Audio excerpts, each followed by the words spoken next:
Halo, halo, halo. Halo, kembali lagi di Ruang Ngobrol. Ya. Kali ini kita akan membahas, ini pasti akan rilis sebelum mendekati Superman 2025. Return tayang. Ya return juga sih, tapi ya udahlah. Gitu. Nah, emang kebetulan sekali All Star Superman ini, aku dulu tidak tertarik untuk membaca. Sama. Walaupun digadang-gadang sebagai cerita Superman yang paling bagus, Salah satu yang paling bagus. Betul. Dan memang benar. Karena aku tuh dulu pernah nyoba baca online kan, dan aku nggak bisa ngelewatin chapter 1. Gambarnya Frank Whiteley, mohon maaf, emang susah sekali buatku. Dan Mas Bagas juga ternyata juga untuk dilewati. Padahal Frank Whiteley sebagai komik artis itu punya komik-komik yang secara gambar, secara visual dahsyat. Iya, iya. WE3 kalau nggak salah itu tentang 3 hewan yang menjadi weapon. Itu tuh bagus. Itu tuh bagus secara gambar. Tapi nggak tahu di sini tuh kayak memang apa ya? Kesannya warm sih, memang kesannya hangat. Iya, tapi Clark Kent-nya gendut. Ya. Tapi Superman-nya ya gemuk juga, tapi maksudnya lebih proporsional. Nah, tapi itu penggambaran untuk membedakan kan. Penggambarannya bagus memang. Nah, terus pada saat diterbitkan oleh DC Compact, ya udah aku beli. Simply karena DC Compact kan emang terjangkau ya secara harga. Dan penasaran juga karena James Gunn bilang salah satu ini bumbu utama lah. Yang lain aku udah pernah baca. Dan bumbu ya utama Superman-nya dia ya. Oke aja. Terus bagaimana juga aku udah ngerti endingnya.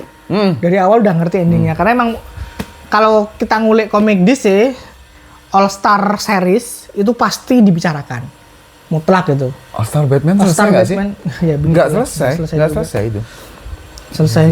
Itu malah dilanjutin sama Snyder, jelek pula. Oh, Scott ya? Ya. Nah, tapi kemudian aku berusaha membaca. Memang, dan itu beneran butuh waktu. Karena gambarnya agak susah sekali. Mohon maaf yang suka Frank Whiteley ya, mohon maaf. Kalau gedung-gedungnya oke. Maksudnya environment-nya sih aku nggak masalah ya. Meskipun bukan hanya warm, simple. Oh iya. Jadi desainnya tuh kayak, maksudnya ini Superman apa kayak gini? Superman tua, jadul, gemuk gitu. Sorry ya, bukan bullying, bukan. Tapi Frank Whiteley itu punya karya yang oke gitu pada masa ini ya. Gitu. Ini maksudnya pose apa, ekspresi wajah apa nih, kayak gini nih, gitu. Jadi apaan sih gitu. Tapi kemudian setelah baca sampai selesai, ini kapan tuh terbitnya? 7, 8, 2005 mas. 5. Oke. Tapi kemudian setelah membaca sampai selesai, aku jadi bisa mengapresiasi ceritanya. Betul. Ini tuh ceritanya adalah gimana ketika Superman dikelabui Lex Luthor untuk menghisap terlalu banyak energi atau radiasi matahari. Lalu dia punya waktu sekian hari. Kayak kanker gitulah. Untuk mati. Nah, dan dia terobsesi untuk kayak Hercules tuh loh, 12 labor. Nah, dia pengen bikin legasi lah, dan dia nggak ngasih tahu siapapun. Makanya jadi Superman Legacy. Nggak salah sih. Nah, yang aku lupa ketika aku baca ini adalah ceritanya Grant Morrison. Aku tuh lupa sama sekali. Makanya aku bingung. Ya. Nah, Morrison itu kekhasan beliau, dia selalu menuliskan sesuatu yang belum ada di kontinuitas. Betul. Dia nge-invent sesuatu, emang sukanya gitu. Dan cukup cukup punya passion untuk ngasih bumbu-bumbu complexity. Iya. Morrison tuh orangnya kayak gitu loh. Bagaimana kita melihat Lex digambarkan di sini, terus di sini ada Legend of Superman. Ya. Yang mana itu kan kayak plesetannya Legend of Superheroes. Terus bagaimana dia memberikan cerita ini ruang untuk orang yang kenal Superman, tapi jarang baca komik Superman. Kamu ini untuk kalian, bukan untuk orang yang nggak kenal Superman. Karena di sini dia belum pacaran sama Lois. Ya, kalau nggak kenal Superman, impact-nya nggak nggak kerasa. Soalnya di sini di tiap chapter itu ceritanya beda-beda dan satu chapter didedikasikan pada karakter-karakter yang berbeda. Ada Lois, ada Jimmy Olsen, ada apa namanya, bahkan Lex. Ya. Itu chapter favorit gue adalah ketika dia Clark Kent wawancarai Lex Luthor. Ngapain kamu mau bunuh Superman? Dan Lex di sini tuh salah satu inkarnasi yang kayak ingat Kevin Spacey, Mas. Iya, iya. Iya kan? Superman Return. Anunya Lex-nya di sini kayak gitu kan. Nah, apakah Lex nanti di Superman Legacy seperti itu? Aku berharapnya gitu. Orangnya emang aneh. Aneh. Tapi benci. Heeh. Orangnya emang aneh aja. Iya. Aku suka banget gimana cara menggambarkan Superman melewati hari-harinya walaupun dia memang terkesan maha kuasa. Betul. Ini tuh Superman kan ada beberapa inkarnasi ya. Ini tuh inkarnasi Superman yang dewa. Ini gitu. Jadi emang nggak butuh apapun kecuali cerita tentang dia. Gitu. Nggak butuh musuh yang gimana-gimana gitu. Dan kita ngelihat dari berbagai macam karakter Superman tuh dilihatnya kayak gimana. Ada karakter dari dimensi lain tuh yang bentuknya kayak Hercules. Ya. Itu di animated movie-nya ada juga. Itu kan lucu tuh. Itu gimana dia pengen ngalahin Superman tapi panco segala macam. Sampai tangannya patah. Karena mereka jarikin Lois ya.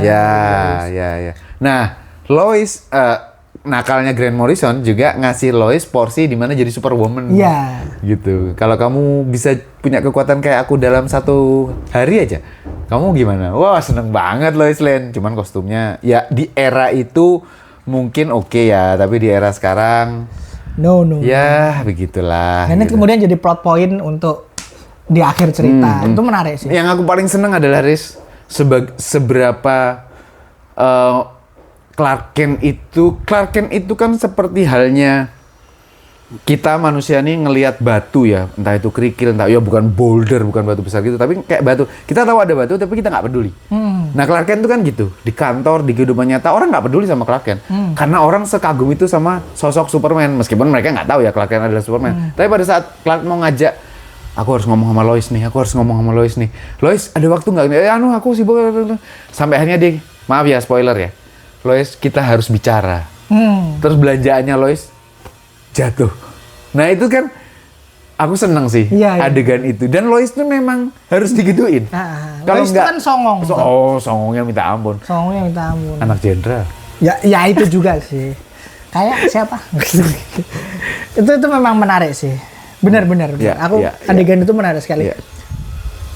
All Star itu memberikan kita Superman dalam kondisi terbaik satu, memberikan kita cerita Superman yang nyaris selalu gagal diceritakan orang-orang. Yaitu Superman yang nggak mikirin gelut. Itulah mungkin kan komik ini kan berhasil kan, Riz? Oh, berhasil. Kita nggak suka gambarnya, tapi mungkin justru karena kombinasi Grant Morrison sama gambarnya Frank Quitely yang sederhana, ramah, hangat, simple, itu menunjukkan alur cerita yang kena di hati orang. Mungkin kitanya terlanjur nggak terlalu kalau cocok. Kalau di gambar Jim Lee mungkin kita kayaknya mau gini terus gitu. Mungkin kita merasa mohon maaf sia-sia gambarnya Jim Lee kalau aksinya nggak.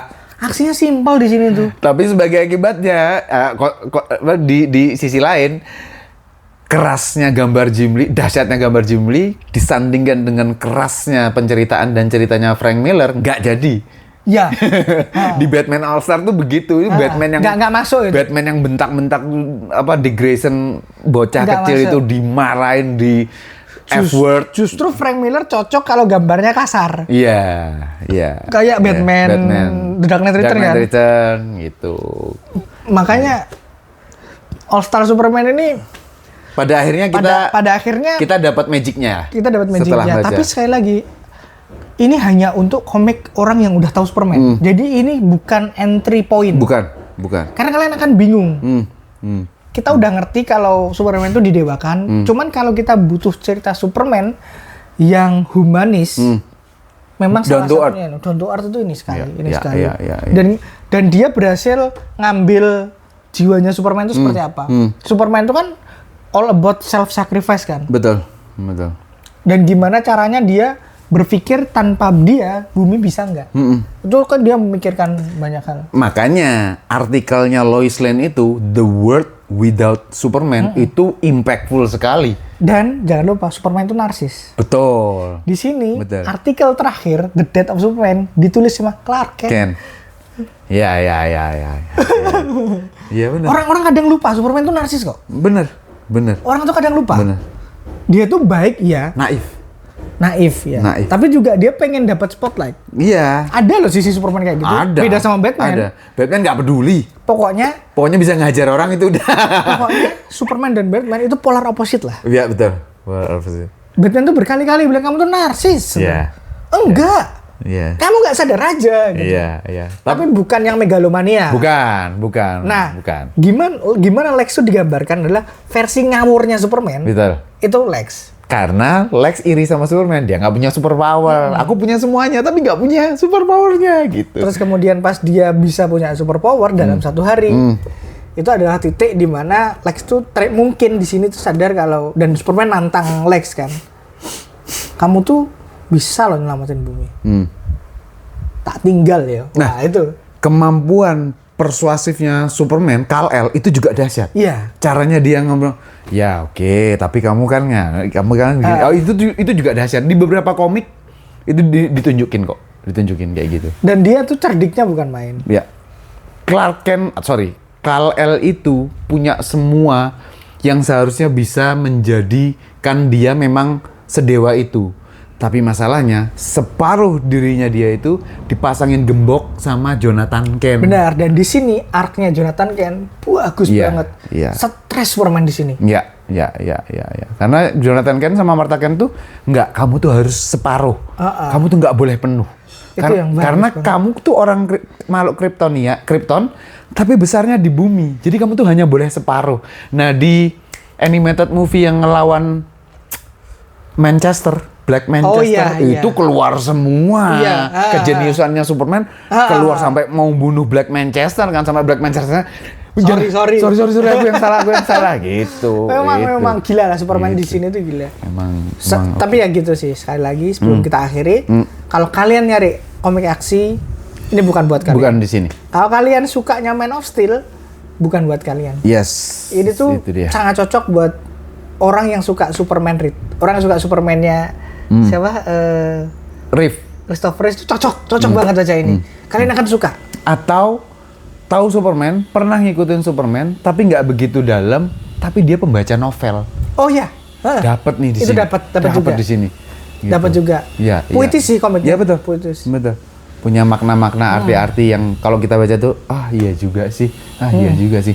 Nah, penutup lagi, lini All-Star ini kalau nggak salah pada zamannya itu dibikin oleh DC untuk menyaingi lini Ultimates-nya Marvel yang sudah established ya. Tapi mereka kayaknya nge-hire-nya penulis-penulis kenamaan sih. Iya. Jadi terlalu eksperimental. Iya, salah satu arsitek utamanya Ultimate-nya Marvel itu kan Brian Michael Bendis, di mana Bendis itu pada saat itu belum jadi superstar artis, superstar penulis gitu. Jadi terus Bendis nulis Superman jelek dong. Ya, Bendis yang udah nggak terlalu gemuk, udah tua, udah agak menyusut badan. Nah sekarang gantinya Ultimates tuh, tandingannya Ultimates di DC tuh Absolute. Itu bagus. Itu. Karena aku pengen koleksi kalau mereka bikin kayak gini Absolute, aku mau koleksi. Karena totally new ya, buat pembaca veteran kayak apaan? Gitu. Bisa marah sih. Itu, nah masalahnya ini tuh enggak. All Star Superman itu beneran buat pembaca Superman. All Star Batman itu buat pembaca Batman. Betul. Bukan buat orang yang nggak tahu Batman tiba-tiba baca All Star. Aku akan suka Batman. Malah kamu benci sama Batman baca All Star. Kayaknya All Star itu sebenarnya maksudnya DC adalah other side. Jadi kalau di All Star-nya Superman ini other side-nya Superman yang kita ternyata ada toh sisi kayak gini. Batman juga gitu. Yang mana sama. Jarang dieksplor sama penulis Superman. Betul. Mereka itu kadang-kadang lebih banyak kalau nggak fisik dunianya. Kosmik. Jadi itu beneran ke bumi. Iya. Birthright sebenarnya juga mirip-mirip sih sebenarnya. Iya. Tapi Birthright kan reboot retail gitu, kemasannya gitu. Dan udah sering Superman dibegitukan udah. Oke teman-teman, itu aja untuk All Star Superman. Sampai ketemu lagi di komik Amrik lainnya. Thank you.